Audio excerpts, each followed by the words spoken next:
पिछले लगभग एक दशक से अधिक समय से सुदर्शन न्यूज और धर्म योद्धा डॉक्टर सुरेश चौहाड़के जी ने अपनी दूरदृष्टि से यह बता दिया था कि देवभूमि उत्तराखंड इस्लामी गतिविधियों का लगातार केंद्र बन रहा है। हमारे इन दावों पर देवभूमि के अलग अलग स्थानों से मोहर लगती जा रही है। धारचूला, हल्द्वानी, उत्तरकाशी, विकासनगर और देहरादून, कलियर, ज्वालापुर आदि स्थानों के बाद अब ऋषिकेश में भी अब हमारे दावों पर सत्यता की मोहर लगी है। जिस स्थान पर रावण का वध करने के बाद प्रभु श्री राम और लक्ष्मण जी ने तप किया था, उसे नमाज लैंड बनाने की साजिशों के ताने बाने बुने जा चुके हैं। देश के अलग अलग हिस्सों से व्यापार के नाम पर मुसलमानों को वहां जमा किया गया। फलों और सब्जियों के कारोबार के नाम पर एक छत्र हुकूमत शुरू कर दी गई और अब इसे ही लैंड जिहाद और लव जिहाद में बदलने की तैयारियां हो चुकी है। ताजा जानकारी के मुताबिक 12 अक्टूबर दिन रविवार को ऋषिकेश में अवैध तौर पर मुसलमानों के एक समूह ने नमाज पढ़ दी।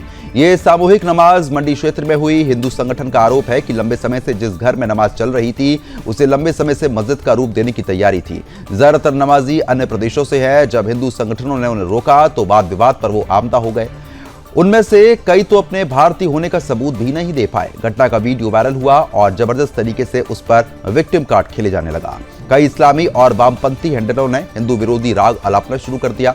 कुल मिलाकर उन्हें पूरी छूट चाहिए देवभूमि को हरे रंग में रंगने की। बता रहे कि इस क्षेत्र में लव जिहाद का मामला भी सुर्खियों में बना हुआ है, जहां शोएब नाम के लव जिहादी ने हिंदू लड़की के साथ अपनी तस्वीर वायरल करके हिंदू समाज को भड़काने की साजिश रची। कुछ दिन पहले उत्तरकाशी में भी सामूहिक नमाज के बहाने उत्तराखंड के कट्टरपंथियों ने शक्ति प्रदर्शन की कोशिश की थी। बता रहे हैं कि दारुल उलूम देवबंद ऋषिकेश के घटनास्थल से 60 से 70 किलोमीटर ही दूर है।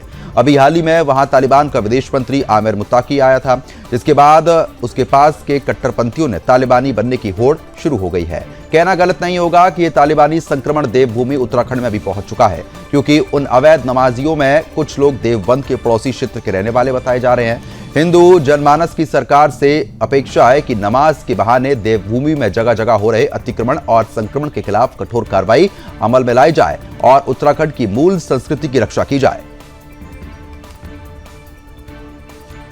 तो फिलहाल हिंदू संगठन की तरफ से भी क्या कुछ कहा गया है वो सुनना बहुत जरूरी है। एक बार सुनिए आप। लोग ना फोन करते हैं, तूने कान छेद रखा जी। ये काफी समय से सूचना मिल रही थी। ये देखो मंडी का मुस्लिम बोलते ना मुस्लिम तुष्टीकरण हो रहा था। क्या है, बाहर जो ठेलियां लगाते, कॉलेज है, कॉलेज के बाहर ये लव जिहाद की घटना कहाँ होती है? कॉलेजों से ये बाहर ठेली वाले लग जाते हैं। यहाँ पे लोग पता नहीं सुबह सुबह कहाँ से लोग आते, कोई ज्वालापुर से, कोई पहाड़ से, जितने सब्जी वाले यहाँ पे। ये कई लोगों ने बोला, आप लोगों ने भी रिकॉर्ड किया होगा। पहले भी ये लड़का पकड़ा गया था, जिसको लड़की को, जिनमें लड़की को छेड़छाड़, उसके साथ उसको गलत फोन करना उसके लिए था। ये कान में, ये मुस्लिम धर्म से है तो ये कान में इसने छेद रखा है, जबकि इनके इसमें तो हराम है कान छेदना। इस तरह की हिंदू जो संस्कार है उसको करना, इसके इसमें तो मुस्लिम में मना है, तो ये क्यों छोड़ा? अब इनको पता है। तो फिलहाल जिस तरीके से आपने देखा, हिंदू संगठन के लोग उसी मंडी में पहुंचे हुए थे जहां पर ये जिहादी काम करता था और इसी ने हिंदू लड़की के साथ अपनी तस्वीर भी वायरल की थी। अब आपको एक चीज और हम सुनवाएंगे और वो सुनना बहुत जरूरी है, क्योंकि जिस तरीके से ये मौलवी मौलाना जो भड़काने का काम करते हैं, उनकी भाषा शैली क्या है, किस तरीके से वो भड़काते हैं, वो भी आप सुनिए। मुल्क हमारा है, अच्छी तरह समझ लीजिए, ये हमारा मुल्क है और जो हमारी जिम्मेदारी है इस मुल्क के लिए वो हम निभाएंगे हर हाल में इंशाअल्लाह। कोई समझौता नहीं होगा उसको। हमारा मजहब अलग है जरूर, हमारा लिबास अलग है, हमारी तहजीब भी अलग है, हमारे खाने पीने का तरीका भी अलग है। और तुमको अगर बर्दाश्त नहीं है हमारा मजहब तो तुम कहीं और चले जाओ। मुल्क हमारा है, अच्छी तरह समझ लीजिए, हमारा इनको पता है, प्रशासन ने और हमारी सरकार ने यहाँ। मुल्क हमारा है, अच्छी तरह समझ लीजिए, हमारा इनको पता है, प्रशासन ने और हमारी सरकार ने यहाँ नमाज पढ़ना अलाउड नहीं कर रखा है, तब भी सरकार के खिलाफ ये काम कर रहे हैं। देखिए, मुल्क हमारा है, अच्छी तरह समझ लीजिए, हमारा मुल्क है और जो हमारी जिम्मेदारी है इस मुल्क के लिए वो हम निभाएंगे हर हाल में इंशाअल्लाह। कोई समझौता नहीं होगा उसको। हमारा मजहब अलग है जरूर, हमारा लिबास अलग है, हमारी तहजीब भी अलग है, हमारे खाने पीने का तरीका भी अलग है। और तुमको अगर बर्दाश्त नहीं है हमारा मजहब तो तुम कहीं और चले जाओ। तो जिस तरीके से आप लगातार साफ तौर पर सुन रहे थे, मौलाना साफ तौर पर कह रहा है कि अगर बर्दाश्त नहीं है तो कहीं और चले जाओ, ये हमारा मुल्क है, हम अपनी जिम्मेदारी निभाएंगे। और साफ तौर पर भड़काने का काम जो है वो इसी तरीके से करता हुआ नजर आ रहा है। अभी हाल ही में एक कार्यक्रम में सुदर्शन न्यूज के प्रधान संपादक और धर्म योद्धा डॉक्टर सुरेश चौहाड़के जी ने कहा था कि 10 साल में उत्तराखंड कश्मीर बनने जा रहा है, और अब उनकी बात जमीनी तौर पर सत्य साबित होती हुई नजर आ रही है। हमारा जो उत्तराखंड है ना, वो केवल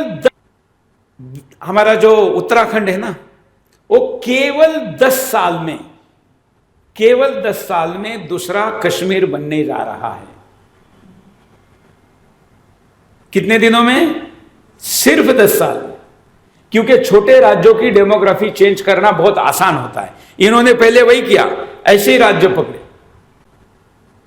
हमारा जो उत्तराखंड है ना, वो केवल 10 साल में दूसरा कश्मीर बनने जा रहा है। कितने दिनों में? सिर्फ 10 साल।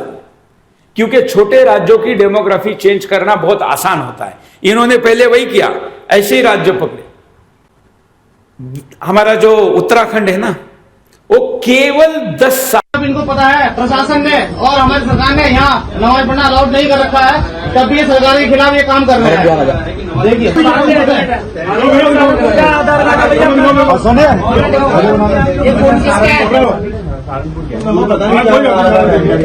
भाई की आईडी भी है, ये भी सालेपुर से आ रखे हैं और जहाँ पे नमाज पढ़ा रहे हैं। तू एक बात बता ना, तुझे जब बोल रहे हैं, जब हिंदू ये तूने कान छेद रखा, दिखाओ ये कान छेदना इनके इसमें अलाउड है क्या? अरे रुको तो सही, आज से पहले भी तू गलत है, ऐसा मत कह भाई। एक मिनट अच्छा एक मिनट रुको। तुम्हारे पास सब्जी लेने कोई पहाड़ से मुसलमान आया, वो नमाज पढ़ेगा। और क्या है इससे, मैंने बोला ना, यही लोग ना फोन करते हैं। तूने कान छेद रखा, तुझे पास पहले भी आरोप लग गया और ये दूसरा भी दिखा रहा है। तू हिंदू दोस्त सिर्फ हिंदू महिलाएं बनाता है क्या? कॉलेज के बाहर ये लव जिहाद की घटना कहाँ होती है? कॉलेजों से ये बाहर ठेली वाले लग जाते हैं। यहाँ पे लोग बन के बैठा है, धर्म इसका मुस्लिम है और अपने आप को बताता है हिंदू। मोहम्मद को इनको पसंद है तो हम स्टिकर लाके लगाते हैं, आई लव मोहम्मद लिखो। शिकायत मिली है इन्हें, यहाँ पे बाहर के लोग आके नमाज पढ़ते हैं। हाँ, आईडी इसकी कई गलत है, मालूम है मुझे, हम पे आई है। मैं बता रहा क्यों छुपा, सुनो, सुनते रहना। ये अंदर इसलिए था कि सबसे पहले इसने देखा कान का निकाल, कान का अंदर चुपचाप निकाला, क्योंकि इसे खुद को पता चल गया कि गलत करता हूँ। तो फिलहाल जिस तरीके से आपने वीडियोस भी देखे, जहां पर लगातार हिंदू संगठन मंडी में पहुंचा है और उस शख्स से पूछताछ की है और साफ तौर पर चेतावनी दी है कि इस तरीके की हरकत बंद करे। खास मेहमान हमारे साथ जुड़ चुके हैं, उनका भी रुख करेंगे। इस चर्चा को आगे बढ़ा लेते हैं। कुंवर जपेंद्र सिंह बीजेपी उत्तराखंड की तरफ से हमारे साथ लगातार बने हुए हैं। महामंडलेश्वर प्रबोधानंद गिरी जी हमारे साथ लगातार बने हुए हैं। स्वागत है सर आपका। शोएब सिद्दीकी मुस्लिम स्कॉलर हैं। नरेश पंडित जी हैं हिंदू संगठन की तरफ से। आप सभी का बहुत बहुत स्वागत है। नरेश पंडित जी, सबसे पहले आप ही के पास आऊंगा, क्योंकि जिस तरीके से हिंदू संगठन के लोग मंडी में पहुंचते हैं, और हमने तो यही सुना और देखा था कि कान छेदने की जो प्रथा है वो हिंदुओं में होती है, लेकिन मुसलमान उसको अपना रहे हैं और ये साबित कर रहे हैं कि हम भी हिंदू हैं। लड़की के साथ, जो हिंदू लड़की है, हिंदू बहन है, उसके साथ तस्वीर वायरल की जाती है, जिसके बाद आप लोग भी मंडी पहुंचे। उसके बाद क्या कुछ कार्रवाई आप लोग की तरफ से हुई है?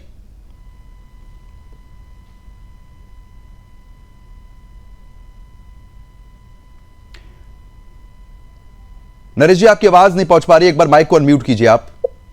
आवाज जी, आवाज आ रही है सर? जी। ऐसा है विषय कि उत्तराखंड में जो भी सुरेश चौहाड़के जी ने बोला 10 साल में उत्तराखंड की डेमोक्रेसी या उत्तराखंड का मुस्लिम तुष्टिकरण हो जाएगा, ये सत्य है। क्या है, अभी कुछ दिन पहले केदारनाथ रोड पे एक लड़का मुनेश हाथ में कलावा बांध के भगवानों के तस्वीरें बेच रहा था।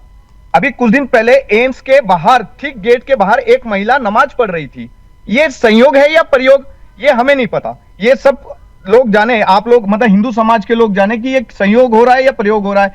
क्योंकि कबाड़ियों के स्थानों पे, दुकानों पे, फल मंडियों पे, जहां जहां लोग ये रहते हैं, सरकारी नौकरी में करने वाले मुस्लिम व्यक्ति जो सरकारी नौकरियों में जॉब भी करते हैं, वो सब लोग एक जगह इकट्ठा होते हैं, एक जगह कबाड़ी के यहाँ इकट्ठा होते हैं। अभी एम्स में एक 4th फ्लोर पे एक हॉल था, आज से 2-3 साल पहले, उस जगह पे भी बड़ी तादाद में नमाज पढ़े। क्या एम्स प्रशासन मतलब इस तरह के गतिविधियों को अनुमति दे रहा था? आप सोचिए कि किस तरह का मुस्लिम तुष्टीकरण हो रहा उत्तराखंड का।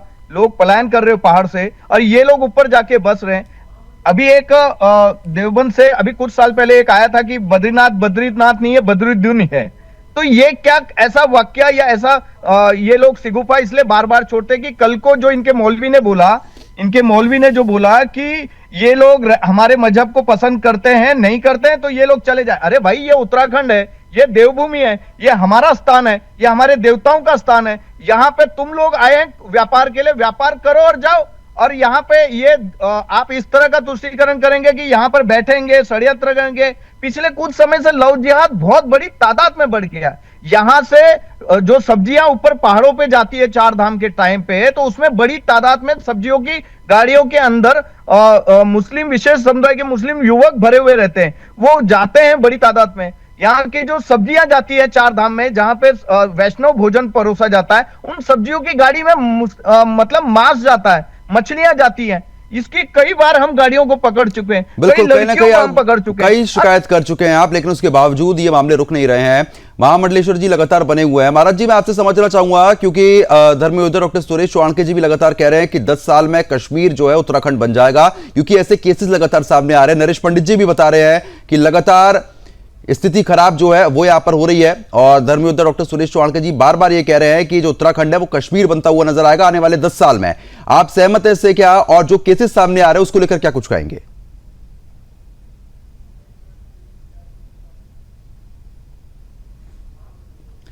महाराज जी, आवाज पहुंच रही है?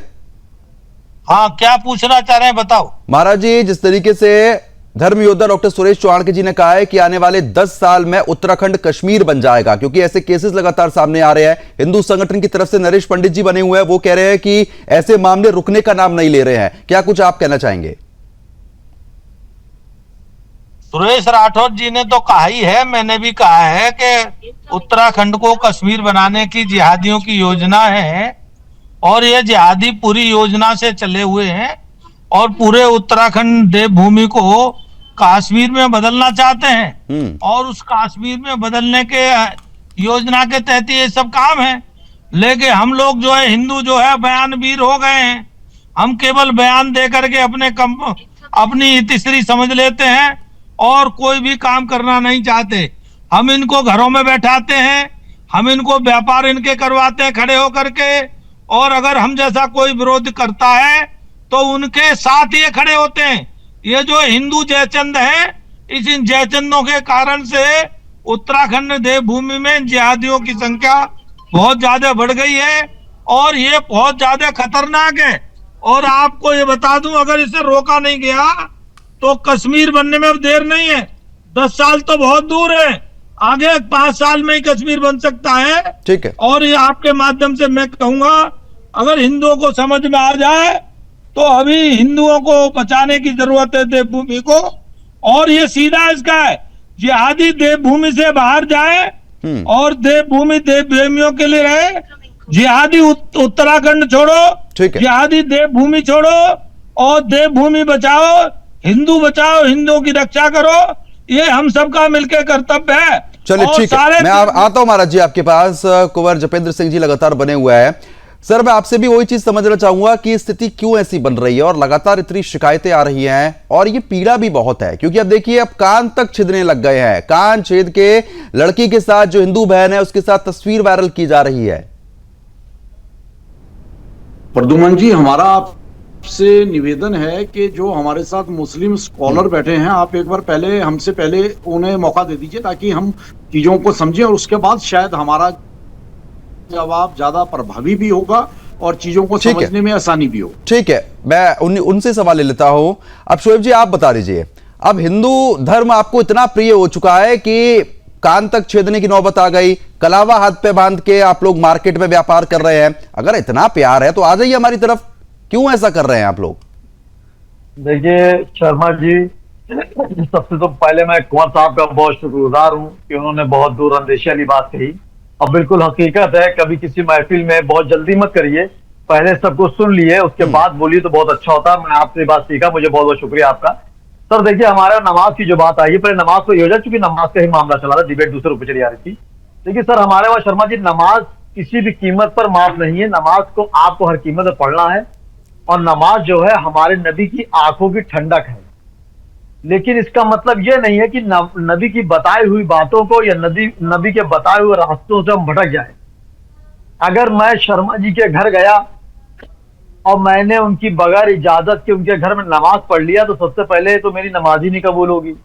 तो मेरी हमेशा गुजारिश रही अपने आलिमों से भी कि बताइए नमाज किस शक्ल में पूरी हो सकती है, कहाँ पूरी हो सकती है। शोएब जी, आप नमाज पे जोर मत दीजिए, नमाज पढ़ने के लिए दिक्कत नहीं थी। उस वीडियो में शायद आपने ध्यान से सुना नहीं, उसमें यह कहा गया जो हिंदू संगठन के लोग पहुंचे हैं कि जबरदस्ती वहां पर नमाज पढ़ाई जा रही है, उस जगह को मस्जिद में तब्दील करने की कोशिश हो रही है, बाहर से लोग आ रहे हैं, घुसपैठ हो रही है। बात यह है शर्मा जी, वही बात मैं कह रहा हूँ, वो बात वही है जो कौन सा समझ रहे हैं कि अगर नबी, अब जैसे वहां मकान को मस्जिद बनाया जा रहा था तो क्या वक्त में जाके इस बात को कहा गया? वही मैं कह रहा हूँ, नबी ने हमें अच्छा पैगाम दिया, नहीं कहा गया। और फिर जब इस तरह माहौल चल रहे हैं तो आपने किस किस से इजाजत ली? आपने बाहर के लोग बुलाए। इस तरह की जो बातें हैं वो हमारे नबी ने इससे परहेज किया, इससे अलग हटे। इसलिए मैंने आपसे एक बारीकी बात बताई कि नमाज जो है हर जगह पाक नहीं पढ़ सकते हैं, पाक जमीन होनी चाहिए, जिसके जमीन उसकी इजाजत होनी चाहिए। अगर आप घर में मस्जिद बना रहे तो वक्त में आप दर्ज कराइए, अगर आपको इजाजत मिल ली तब आप बताइए। अब आप उस पर आ जाइए कान छेदने की बात। जैसे कान छेदने की बात शर्मा जी आपने कही, तो देखिए कोई अजूबे वाली बात नहीं है। ये वेस्टर्न कल्चर जो है हम लोगों ने अपना लिया है। हमारे बच्चे जो है ट्रम्प को तो जानते हैं, लेकिन राम या नबी के बारे में पूछे तो बहुत तफसील से नहीं बता पाएंगे। आम जनता बता रहा हूँ, चंद तो बता ही देंगे। तो आपके मौलानाओं की गलती है ना, वो नहीं सही सीख दे रहे हैं, नहीं सही सीख दे रहे हैं, तो फिर तो यही स्थिति बनेगी। आप साफ तौर पर ये कह रहे हैं कि जो इन लोगों ने नमाज पढ़ी है, जहां पर साफ सुथरी जमीन होनी चाहिए, शोएब जी साफ सुथरी जमीन होनी चाहिए, और वहां पर गलत तरीके से नमाज हुई है, आप कार्रवाई की मांग कर रहे हैं इन लोगों के ऊपर? मुझसे पूछ रहे हैं आप? जी शर्मा जी मुझसे कह रहे हैं आप? जी जी, मैंने आपसे वही बताया है ना कि नमाज कहीं भी अगर आप पढ़ेंगे पाक जमीन होनी चाहिए, जिसकी जमीन उसकी इजाजत होनी चाहिए, पहली बात। दूसरी मस्जिद वाली बात जो आ रही है, देखिए वहां जो आप बता रहे हैं घर को मस्जिद का रूप दे दीजिए, असल बात वो आई देखिए, ठीक है। तो वहां पर अगर आपने मस्जिद का रूप दे रहे हैं आप घर को, तो क्या आपने वक्फ बोर्ड में दर्ज कराई? कुछ कमियां होती हैं, जैसे लोग कहते नहीं, कुछ तो होते हैं मोहब्बत पे जुनू के आसार, और कुछ लोग भी दीवाना बना देते हैं। नहीं तो मोहब्बत में ताजमहल पे भी नमाज पढ़ देते हैं, सड़कों पे भी नमाज पढ़ देते हैं, फिर उसको सही क्यों ठहराते हैं आप लोग? देखिए फिर आप वही कह रहे हैं, मैंने बताया ना बात आपसे। देखिए जब से यहाँ पे मामले चल रहे हैं कई सालों से, मैंने हमेशा मॉल में नमाज पढ़ी गई, मैंने उसके अगेंस्ट बात करी। ठीक है, बहुत अच्छी बात है। अगर आप इसका विरोध कर रहे हैं तो ठीक है, आप कार्रवाई की मांग कर रहे हैं ना, ठीक है। वेस्टर्न कल्चर जो है वो आप लोगों ने अपना लिया है, आप ये खुद अपने मुंह से मान रहे हैं, ठीक है। जपेंद्र जी अब आप बता दीजिए, क्योंकि देखिए जिस तरीके से सर लगातार ऐसे मामले सामने आ रहे हैं, आपने पूरी बात विस्तार से सुनी है, ये केसेस लगातार बढ़ रहे हैं। प्रद्युमन जी, सबसे पहले तो सुदर्शन न्यूज का बहुत बहुत धन्यवाद, जो इतने संवेदनशील और इम्पोर्टेंट मुद्दों को लेकर निरंतर जनता में जागरूकता बनाए। बहुत धन्यवाद सर। निश्चित तौर पर उसके लिए चैनल धन्यवाद का पात्र है। और दूसरी तरफ आज जो इस्लाम का रूप मुल्ला और मौलवी और कट्टरता की भेंट चढ़ा दिया गया है जबरदस्ती, वो कहीं ना कहीं बहुत बड़ा इस देश का अहित कर रहा है। ये हम में से किसी से नहीं छुपा कि साक्षरता की कमी, कट्टरता की अधिकता और मुल्ला और मौलवियों का गजवाए हिंद का इस्लाम के नाम पर ये जो तुष्टीकरण है, उसमें आज जो बुद्धिजीवी वर्ग है मुस्लिम समाज में, उन्हें तो पता है कि हिंदुस्तान के अंदर रहने वाला प्रत्येक मुस्लिम हिंदू धर्म से ही कन्वर्ट होकर मुस्लिम बना। उस समय के दौर के अनुसार, चाहे वो जान का डर था, दबाव था, कुछ भी था, लेकिन बुद्धिजीवी वर्ग ये समझता है, जानता है। हम कई जगह हम मुस्लिम राजपूतों की वीडियो देखते हैं, बाकी चीजें देखते हैं, वो मानते हैं कि हम हिंदू धर्म से कन्वर्ट हुए हैं। आज से 9 पीढ़ी, 10 पीढ़ी, 11 पीढ़ी पहले हम सब हिंदू थे, लेकिन आज हम इस्लाम में आ गए हैं, तो उनसे कोई समस्या नहीं है। लेकिन एक जो नई पीढ़ी जो मुल्ला मौलवियों और कट्टरता के इस्लाम के पीछे चल पड़ी है और इस्लाम के नाम पर जिस तरह से ये सब लव जिहाद, लैंड जिहाद और इस तरह की हरकतें, तो क्यों नहीं वो मुस्लिम बच्चों को ये मुल्ला मौलवी ये शिक्षा देते कि भाई हम मुस्लिम समाज से ताल्लुक रखते हैं, आज हमने अगर मुस्लिम धर्म अपना लिया है तो हिंदू समाज की बहू बेटियों से हमें दूरी बना के रखनी चाहिए।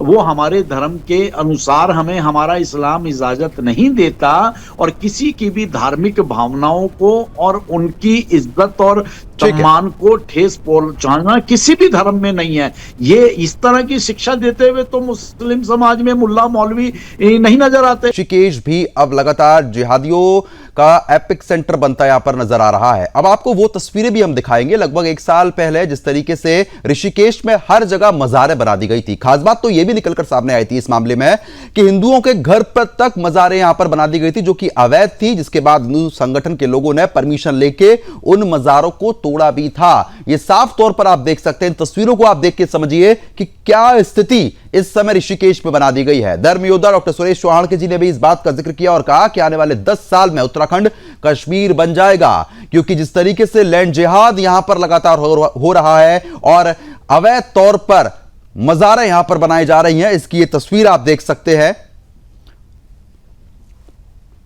खास मेहमान लगातार हमारे साथ बने हुए हैं, उनका भी रुख कर लेते हैं। जपेंद्र जी, जिस तरीके से ब्रेक पर जाने से पहले आपने विस्तार से तमाम जानकारी दी, लेकिन हमने अब वो भी विजुअल दिखाया है जहां पर अवैध तौर पर ऋषिकेश में ही मजारें बना दी गई थी, उनको हिंदू संगठन ने परमिशन लेकर तोड़ा भी था। आपको क्या कुछ लग रहा है कि अब ऋषिकेश कितने खतरे में आ चुका है और खास तौर पर उत्तराखंड कितने खतरे में है इस मामले को लेकर? सवाल ऋषिकेश के साथ साथ पूरे उत्तराखंड का है। बिल्कुल। जिस दिन से उत्तराखंड का निर्माण हुआ 2000 से पहले यहाँ मज़ारें नहीं थी, इस तरह की एक्टिविटीज नहीं थी, इस तरह का कोई इशू ही नहीं था। हमारे पर्वतीय जनपदों में जो बरसों से मुस्लिम परिवार बसे हुए थे, गांव के गांव बसे हुए थे, उनके रीति रिवाज, रहन सहन सब उत्तराखंड के कल्चर से मेल खाते थे, कहीं कोई दिक्कत नहीं थी। अभी जैसे शोएब जी ने नमाज के ऊपर बात करी तो बड़ी बेबाकी से बात करी, लेकिन शोएब जी जैसे एजुकेटेड लोग अगर स्क्रीन पर सच बोलते हैं और अपने भटके हुए मुल्ला मौलवियों और उन युवाओं को कोई संदेश देने का काम करते हैं, तो इस बात की क्या गारंटी है कि ये अपने ही समाज के कट्टरता से भरे हुए मुल्ला मौलवियों के निशाने पर नहीं आते? निश्चित तौर पे आते होंगे। आज हमें शोएब जी जैसे लोगों की भी आवश्यकता है जो कम से कम ये मुस्लिम समाज में जागरूकता फैलाएं कि भाई हम भारतीय मुस्लिम हैं, हम कन्वर्टेड मुस्लिम। या देश के अंदर ये जागरूकता लाने की आवश्यकता है। ठीक है, आपने मुस्लिम धर्म उस वक्त की जो भी उस समय का जो कार्यकाल था या जो जैसे वहां सिनेरियो था, जो डर का माहौल था, तलवार के जोर पर आक्रमणकारी इस्लाम का प्रचार कर रहे थे, आप बन गए मुस्लिम, ठीक है, कोई बात नहीं, लेकिन आप भारतीय मुस्लिम हैं। और जब तक भारतीय मुस्लिम होने का सच्चा सबूत मुल्ला मौलवी नहीं देंगे अपनी एजुकेशन में, अपने भाषणों में, अपने प्रचार प्रसार में इस चीज को शामिल नहीं करा जाएगा, तब तक ये निश्चित तौर पर यह समझा जाए कि कहीं ना कहीं हिंदुस्तान का मुस्लिम और मुल्ला मौलवी जो कट्टर इस्लाम के नाम पर काम कर रहे हैं, तो वो कहीं ना कहीं विदेशी ताकतों के हाथ में और हमारे सनातन के ऊपर प्रहार करने की दृष्टि से काम कर रहे हैं। और अगर ऐसा नहीं है तो निश्चित तौर पर इन्हीं मुल्ला मौलवियों को जो ये भड़काऊ भाषण देते हैं, अपने युवाओं को भटका रहे हैं, बिल्कुल कहीं ना कहीं उस तरीके की चीजें बंद होनी चाहिए। आप बिल्कुल ठीक कह रहे हैं सर। नरेश पंडित जी लगातार बने हुए हैं। नरेश जी, क्योंकि देखिए जिस तरीके से हम विजुअल भी दिखा रहे हैं कि लगभग 1 साल पहले का पूरा मामला है, अवैध मजारें यहां पर बना दी गई थी, उस पर एक बार आप जरूर रोशनी डालिए और विस्तार से बताइए पूरा मामला आखिरकार था क्या उस समय का।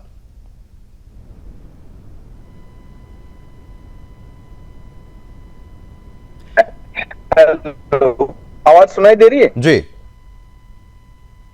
हेलो जी नरेश जी, आ रही आवाज। तो विषय ऐसा था कि ऋषिकेश ही नहीं, उत्तराखंड की जगह जगह पे ये जो वन विभाग की जमीनें हैं पहाड़ों पे, इन्होंने छोटे छोटे से जो है लोगों को भ्रमित करके, लोगों को किसी को जिन के नाम पे, किसी को कि तुम्हारा परिवार का सारा ठीक हो जाएगा, तुम बीमार रहते हो सब ठीक हो जाएगा, तुम बस एक अपने पीर का मदरसा मतलब एक मजार टाइप की बना दो अपने घर पे, उनको धूप बत्ती दो, उनको हरी चादर चढ़ाओ। इस तरह से बोल बोल के आज सैकड़ों तो सिर्फ ऋषिकेश में बन गए थे मजारे, और वही पहाड़ों पे बन गए थे। वर्तमान में स्थिति जो में ली उत्तराखंड सरकार ने, और उसको जो है पूरा तोड़ने का कार्य इन्वर्टर ने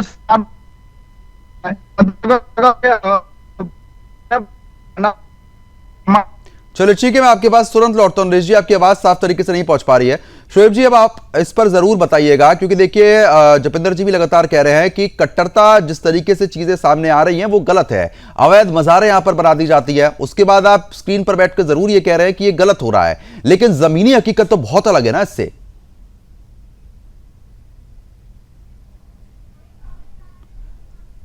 शोएब जी, आवाज नहीं पहुंच पा रही है। आई आवाज सर? जी, आवाज आई मेरी सर? जी। देखिए शर्मा जी, मैं आज कुंवर साहब से मैं बहुत प्रभावित हुआ, क्योंकि उन्होंने शुरू में ही इतनी अच्छी बात कही थी कि जैसे हमारे वहां होता है कि कहते हैं छोटों को कि पहले आप में जिसने कुर्बानी दे दी वही अफजल कहलाता है। तो कुंवर साहब ने कुर्बानी दी थी मेरे लिए, वो मेरे लिए अफजल है, बड़े भाई, मैंने कुछ सीखने का चाहता हूँ। देखिए होता कटत्ता जो है किसी भी मजहब में हो वो बेहतर नहीं है। अभी जैसे आपने कहा कि कुछ मज़ारें जो थी जो नाजायज बनी हुई थी उनको तोड़ दिया गया, इसमें कोई बुराई नहीं है, जाहिर सी बात शासन को लगा तो तोड़ दिया। लेकिन मेरी ये कहने की गुजारिश ये कहीं ना कहीं शर्मा जी आप देखिए, कुंवर साहब आपसे भी गुजारिश है चूंकि आपकी हुकूमत वहां पर है, कि आखिर मज़ार एक दिन तो बंद गई होगी, तो कहीं ना कहीं जब मज़ारें बंद रही होती हैं तो कहीं ना कहीं पर सिस्टम जो होता है वो ढीला होता है, रवैया ढीले होते हैं, ये सब चीजें मज़ार बनने में कितना समय लगता है, आने के बाद जब मामला चंद गज की जमीन होती है। आप होता क्या शर्मा जी कि आप मेरी बात काट देते हैं। चलिए ठीक है, आप पूरी कर लीजिए बात अपनी। ठीक है, आप होता क्या, देखिए एक चिराग 100 चिराग जलते हैं। चलिए ठीक है, पूरी कीजिए ना बात। चैलेंज के साथ कह रहा हूँ, शोएब सिद्दीकी आप चैलेंज बोल रहे हैं, मैं अकेला ही चला था जानिबे मंजिल, मगर लोग साथ आते गए और कारवां बनता किया। मैं आपके नेशनल चैनल से कह रहा हूं कि मुल्क संविधान से चलेगा, संविधान के खिलाफ जो भी जाएगा कोई भी समुदाय को बख्शा नहीं जाएगा। मैं आपसे चैनल के साथ कह रहा हूं। और नमाज की जहां तक बात है, मज़ार की जहां तक बात है, हमारे नबी ने फरमा दिया है कि कहां पे जायज है, क्या चीज जायज है। अगर उसके अलग हट के शोएब सिद्दीकी जाते हैं तो बेकार है, दिखावा है दुनिया में। अगर नबी को मान रहे, नबी की बातों को नहीं मान रहे तो शोएब सिद्दीकी गुनहगार है। मैं खुद आपके बात से कह रहा हूँ। और नबी की बेटी फातिमा ज़हरा थी, सबसे दुलारी बेटी थी, मैंने उनको आइडियल मान के अपनी बेटी का नाम फातिमा ज़हरा रखा है, लेकिन मैं नबी की बातों को ना मानूं गलत है। कुंवर साहब जी उनकी मुझे चंद बातें बहुत अच्छी लगी, मैं खुद चैनल से आपसे कह रहा हूँ। मेरा कहने का मतलब ये है सर कि यहाँ पर जो मुल्क में जो मामले चल रहे हैं उसको देखते हुए प्रशासन को इस तरह की ढील नहीं देनी चाहिए थी। मज़ार बंद थी, कैसे बंद थी, मैं आपको वही तो कह रहा हूं, एक दिन में मज़ार बन जाती है, कोई ज्यादा समय नहीं लगता है उसमें। कौन हाथ है? लेकिन शोएब जी आप ये बताइए ना, आप ये कह रहे हैं कि ये गलत है, ठीक है, हमने आपकी बात मानी कि आप ये कह रहे हैं कि गलत है, लेकिन आप ही के लोग वहां पर जो मज़ारें बनाई है, नमाज तो वही पढ़ रहे हैं ना, धूप बत्ती तो वही दे रहे हैं ना। एक तरफ तो आप ये कह रहे हैं कि भाई गलत है, दूसरी तरफ आप ही के लोग वहां पर इस तरीके से चीजें कर रहे हैं, आप बताइए ना इस पर। भाई देखिए उन्होंने जो मस्जिद को रूप, घर को रूप मस्जिद कर दिया, तो आपके लोग वहां पे गए, उन्होंने उसको रोका, उसके बाद शासन हरकत में आया। अब शासन ये पता करेगा कि आखिर इन्होंने किसी के कहने पे करा या अपनी मर्जी से किया। वक्त बोर्ड में देखिए ऐसा नहीं है, कोई भी मजहब किसी के धर्म को नहीं हो सकता। इस मुल्क के संविधान ने हर मजहब के लोगों को राइट दिया अपनी बात कहने का, लेकिन राइट के तरीके अपने होते हैं। ठीक है कि मैं इधर तो 6 बना रहा हूँ, शर्मा जी को उधर 9 लग रहा है, आप भी अपने सही है, हम भी अपने सही है। चलिए ठीक है, जपिंदर जी कुछ कहना चाह रहे हैं, ठीक है जपिंदर जी बात कीजिए। देखिए समस्या यहाँ है कि आज अगर देश का मुस्लिम वर्ग और मुस्लिम युवा शोएब जी की तरह सोचे तो निश्चित तौर पर उसे इस बात का एहसास होगा कि मुझे सनातन का भी सम्मान करना है और अपने धर्म का भी पालन करना है। लेकिन दुख इस बात का है कि आज का जो मुस्लिम वर्ग है, मुस्लिम युवा है, वो मुल्ला मौलवियों की कट्टरता की भेंट चढ़ चुका है और उससे निपटने के लिए सख्त कानून और जहां आवश्यक हो वहां कड़ाई की आवश्यकता है, जो उत्तराखंड में उत्तराखंड की सरकार ने करके दिखाया है। जिस तरह इस तरह की जो भी जितनी भी एक्टिविटीज थी, जो इस तरह का तुष्टीकरण की राजनीति करने वाले दलों की वजह से आज हम इस स्थिति में पहुंचे हैं, और इस कट्टरता की वजह से जो हम भ्रमित इस्लाम की बात कर रहे हैं, जो मुल्ला मौलवियों की कट्टरता की वजह से कहीं थूक जिहाद, कहीं लैंड जिहाद, कहीं लव जिहाद, इस तरह की जो घटनाएं हो रही थी, उसके ऊपर उत्तराखंड देश का पहला ऐसा राज्य बना है जहां बहुत सख्त कानून बने हैं, और अब जितने सख्त कानून बने हैं उतनी ही सख्ती से उनका पालन कराए जाने की दृष्टि से सरकार एक कदम आगे बढ़ रही है। शासन प्रशासन पूरी तरह से उसमें अपने निर्णय लेने में स्वतंत्र है, तो निश्चित तौर पर ऐसा ही अनुसरण उत्तराखंड के साथ साथ अन्य राज्य भी करेंगे, और मुस्लिम समाज के अंदर कट्टरता की इस जो एक मुहिम शुरू की है मुल्ला मौलवियों ने, निश्चित तौर पर उनके ऊपर नजर बनाए रखने की आवश्यकता है, और ये परिवर्तन तभी आएगा जब जागरूकता भी आएगी। ठीक है, जागरूकता जरूरी है, लेकिन ग्राउंड जीरो पर सर वो हकीकत नजर नहीं आती है। ठीक है, मैं आपके पास तुरंत लौटता हूं सर। नरेश जी लगातार बने हुए हैं। नरेश जी, क्योंकि देखिए जिस तरीके से कट्टरता लगातार फैलाई जा रही है और इसे षड्यंत्र रचे जा रहे हैं, अब आगे आप लोगों का रोड मैप क्या है? किस तरीके से आप लोग इसको रोकने का काम करेंगे? जी शर्मा जी, मैं कुछ बात बोलना चाहता हूं जी। देखिए, ये जो शोएब सिद्दीकी जी जो बोल रहे हैं, ये शायद मेरे को लगता है कि ये डिफेंड कर रहे हैं सिर्फ मीडिया चैनल के आगे। ये इनकी सोच अच्छी है कि नमाज वहीं पढ़ा जा सकता है जहां पर पहले जिस जगह पे है उसकी आपत्ति ना हो, वो पाक साफ हो, ये उसी जगह नमाज पढ़ी जाती है। ये इनके वक्फ बोर्ड में नियम है, और जब वहां का अनापत्ति प्रमाण पत्र हो वो सब। लेकिन क्या है, ऐसा हो नहीं रहा ना जमीनी हरकत में। सब जगह ये कबाड़ियों के स्थान पे, ये लोग घरों के अंदर एक बड़ी तादाद में, ये लोग छतों के ऊपर। आप बोलिए, अभी कुछ दिन पहले एम्स के गेट पे एक महिला गेट पे नमाज सड़क पे पढ़ रही, ये क्या है? ये क्या दर्शाता? मतलब तो ट्रेन के अंदर भी पढ़ी जाती है। फिर उसके बाद क्या है, ये आप समझना, ये बोल रहे हैं कि हमारे मुस्लिम युवकों ने पाश्चात्य संस्कृति को अपना लिया है। आप इनको बोलिए ना, अभी केदारनाथ में एक लड़का परसों ही पकड़ा है, वो लड़का हाथ में कलावा कौन सी पाश्चात्य, वो तो हिंदू संस्कृति है। कलावा तो पाश्चात्य संस्कृति है। क्या है, ये लोग सिर्फ टीवी पे डिफेंड कर सकते हैं, लेकिन क्या ये लोग अपने मस्जिदों के अंदर बोले ना एक बार कि भाई आओ, हिंदू संगठनों के लोगों को या समाज के लोगों को भी मस्जिद में निमंत्रण देना। कोई बैठक करनी है, लोगों को जनप्रतिनिधि बनाना है, ये शांति दूत एक कमेटी बना। अब समय कम है, रोकना चाहूंगा। आप तीनों मेहमानों का बहुत बहुत शुक्रिया हमारे साथ जुड़ने के लिए और इस मुद्दे पर विस्तार से चर्चा करने के लिए, क्योंकि जिस तरीके से आपने देखा कि अब देवभूमि का ऋषिकेश भी नमाज लैंड पूरी तरीके से बनता हुआ नजर आ रहा है, उसको रोकने की कोशिश लगातार हिंदू संगठन भी कर रहा है, और प्रमुखता के साथ ये मुद्दा सुदर्शन न्यूज लगातार ऐसे ही उठाता